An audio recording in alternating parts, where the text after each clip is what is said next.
먼저 목뼈는 7개로 구성되어 있는데요. 이 뼈와 뼈 사이에는 완충작용을 해주는 물렁뼈 역할을 하는 디스크라는 것이 있습니다. 이 디스크가 원래 자리를 이탈하거나 파열되어 신경을 압박해 통증이 발생하는 병을 목디스크라고 하는데요. 정확한 의학 용어로는 경추 추간판 탈출증이라는 표현을 쓰고 있습니다.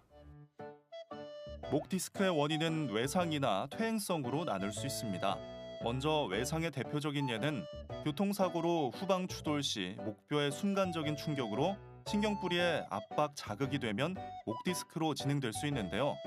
퇴행성의 경우 나이가 들면서 디스크 구조물의 섬유태가 찢어져 수액들이 흘러나와 신경을 누르게 되면서 발생하게 됩니다. 목디스크의 증상은 먼저 어떤 신경을 누르냐에 따라서 다르게 나타날 수 있는데요.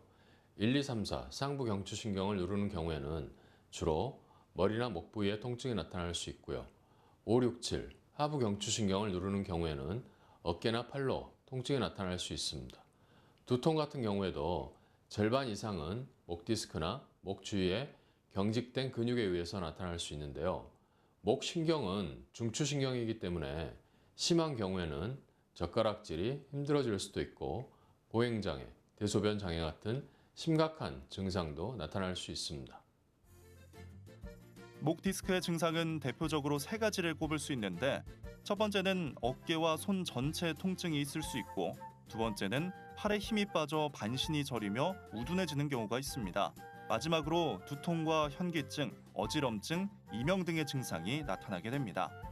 목 디스크 초기엔 약물 치료와 물리 치료를 적절히 시행해 증상을 완화시켜주지만 효과가 없을 경우엔 신경 차단술 등의 치료 방법을 시행합니다. 목 디스크는 대부분 수술 없이도 나을 수 있습니다. 기본적인 물리치료부터 시작해서 견인치료, 재충격파 치료, 도수치료가 있고요. 주사치료에는 신경차단술이나 DNA 힘줄 재생치료가 있습니다. 심한 경우에도 고주파 수액성형술이나 경막의 신경감압술 등의 간단한 시술로 수술 없이 간편하게 치료할 수 있습니다.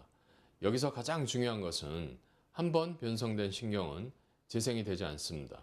그래서 신경 변성이 진행되기 전에 조기 진단과 치료가 무엇보다 중요한데요. 어떤 증상이 있다면 반드시 초기에 전문의를 찾아 정확한 진료와 상담을 받는 것이 좋습니다. 목 디스크 치료뿐만 아니라 일상생활에서 목의 자세를 바르게 해 목 건강을 관리하는 것이 무엇보다 중요합니다.